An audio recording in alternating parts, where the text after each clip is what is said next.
അതിൽ good morning, happy Vishu. ഒരു ഷൂട്ടുണ്ട്.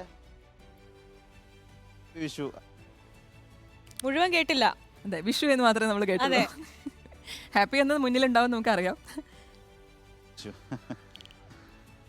Okay, അപ്പോൾ നമുക്ക് വാർത്തകളുടെ കാര്യത്തിലേക്ക് വരികയാണെങ്കിൽ വിഷു ആഘോഷം എന്നതിനപ്പുറത്തേക്ക് നമുക്കിപ്പോൾ ഇന്ന് വാർത്തകൾ ഒരുപാടുണ്ട്. ഇപ്പോൾ നേരത്തെ സുനിഷയൊക്കെ വിഷുവിൻ്റെ ആഘോഷം തിരുവനന്തപുരത്ത് പത്മനാഭസ്വാമി ക്ഷേത്രത്തിലെ വിശേഷങ്ങളൊക്കെ പങ്കുവച്ചു.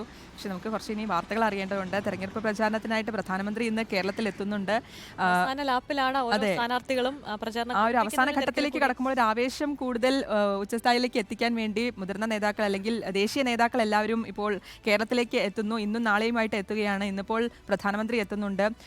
കുന്നംകുളത്തും കാട്ടാക്കടയിലുമാണ് നാളെ തെരഞ്ഞെടുപ്പ് യോഗങ്ങളിൽ മോദി സംസാരിക്കുന്നത്. അപ്പോൾ എങ്ങനെയാണ് അദ്ദേഹത്തിൻ്റെ വരവ്, അതിൻ്റെ കാര്യങ്ങളൊക്കെ എങ്ങനെയാണ്, എവിടെയൊക്കെ ആയിരിക്കും യോഗങ്ങൾ അല്ലെങ്കിൽ മറ്റു പരിപാടികൾ അദ്ദേഹത്തിനുള്ളത്?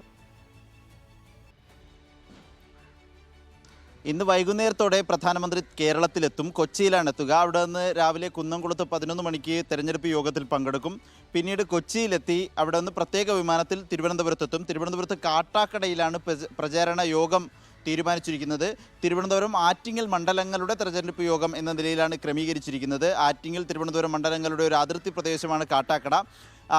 ഒപ്പം തന്നെ രാഹുൽ ഗാന്ധി വരുന്നുണ്ട്. ഇത്തരത്തിൽ ദേശീയ നേതാക്കൾ കേരളത്തിലേക്ക് എത്തുന്നത് സംസ്ഥാനത്തെ തെരഞ്ഞെടുപ്പ് രംഗത്തെ ചൂട് പിടിപ്പിക്കുന്നുണ്ട് എന്ന കാര്യത്തിൽ സംശയമില്ല. പലവിധ രാഷ്ട്രീയ വിവാദങ്ങൾ കുഴഞ്ഞു മറിഞ്ഞുകൊണ്ടിരിക്കുകയാണ് ദേശീയ നേതാക്കൾ കൂടി എത്തുന്നത്. പ്രധാനമായും LDFനെയും UDFനെയും ഒരുപോലെ കടന്നാക്രമിച്ചുകൊണ്ടായിരുന്നു പലപ്പോഴും നേരത്തെ കേരളത്തിലെത്തിയപ്പോഴൊക്കെയും പ്രധാനമന്ത്രിയുടെ പ്രസംഗങ്ങളും പരാമർശങ്ങളുമൊക്കെ, പ്രത്യേകിച്ച് LDF സർക്കാരിനെ. ഇത്തരത്തിൽ സർക്കാരിനെയൊക്കെ പ്രതിക്കൂട്ടിലാക്കിക്കൊണ്ടുള്ള കൂടുതൽ പരാമർശങ്ങൾ ഉണ്ടാകുമെന്ന് പ്രതീക്ഷിക്കുകയും ചെയ്യുന്നുണ്ട്. തെരഞ്ഞെടുപ്പ് അതിൻ്റെ ഉച്ചസ്ഥായിലേക്ക്, അതിൻ്റെ തെരഞ്ഞെടുപ്പ് ചൂടും വീരും വാശിയുമൊക്കെ ഒരു ഉച്ചസ്ഥായിലേക്ക് എത്തുന്നൊരു ഘട്ടം കൂടിയാണ്. അതിനിടെയാണ് മുതിർന്ന നേതാക്കൾ, ദേശീയ നേതാക്കൾ കേരളത്തിലേക്ക് എത്തുന്നത്. പ്രധാനമന്ത്രി ഇന്നെത്തും. നാളെ കുന്നംകുളത്തും കാട്ടാക്കടയിലും പ്രചരണ യോഗങ്ങളിൽ സംസാരിക്കും. ആര്യ, ശ്രുതി.